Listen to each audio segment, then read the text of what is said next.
So then you've got Andrea, Dave Reed, just showing you what we're going to be doing before the units go out to the customer. So you'll have your 12 power pack battery chargers and 12 of these connectors, and you will need to get some Loctite 406, which is available most places. What we're going to do first of all is just open up the packaging.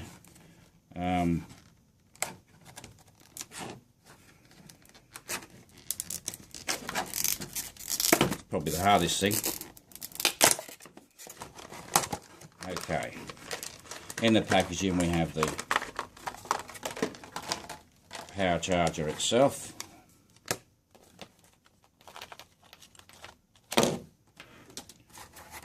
then we have a small key, and then we have a packet of connectors. First thing to do is look at the back of the charger, and you'll see there's an arrow head.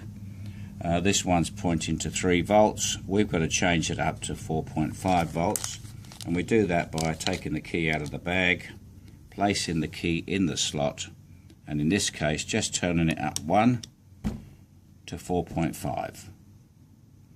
That's the main thing on the charger.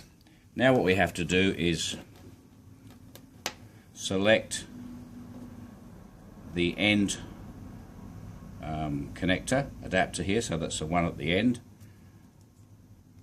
Just pull that out. Now this is the important thing. When we look at the lead, on the lead we can see there's an arrow on this side and no arrow on this side. So the arrow side is the one we want facing, and just to double check you can look, and that matches up with the white black cable. So we then take our little connector, and if you look on that, that's got an arrow on both sides, and just above the arrow there's a little tiny, which you might not be able to see in this, plus minus. On the other side it says plus minus the other way round. So we want to pick up the cable again with the arrow facing. We then want to put it together by placing the 2 prongs in the hole and push it tight. Before we do that, we're just going to dab some Loctite on it to make sure the customer can't turn it round the wrong way. If it goes round the wrong way, it becomes a negative unit rather than a positive unit. So right now I'm just going to take the top off the Loctite, put a little dab in here, both sides,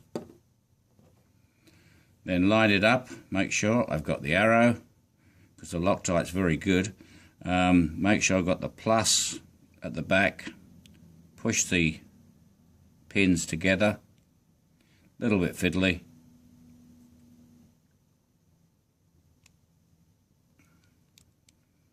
or very fiddly if you like. I think that's got it. Right, now push it right home like so. That's that done, and that'll lock in there with the glue we've put in there. Then the last thing to do is just to place the connector over the top, like so. Now that's how the customer will get the unit. All they have to do, plug it in, plug it into the back of the helmet, which it now goes into, or plug it into the cradle, whichever one they want to use. And that's it.